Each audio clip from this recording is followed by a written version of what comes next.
Ops, bago mo munang i-scroll, panoorin mo muna to bago ka mag-DIY ng palit timer.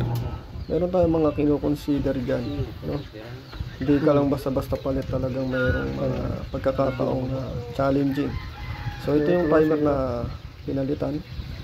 So ayan, ang issue niyan, pag pinihit mo, bumabalik.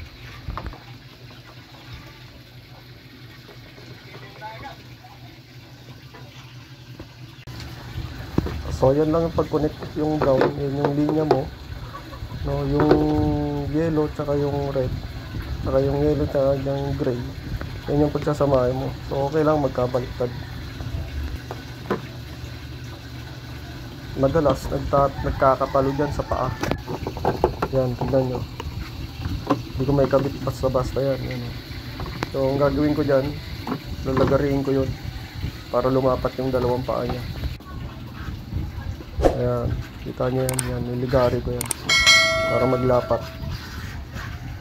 Yun, okay na siya, no? So ayun, hanggang dito lang. Maraming salamat.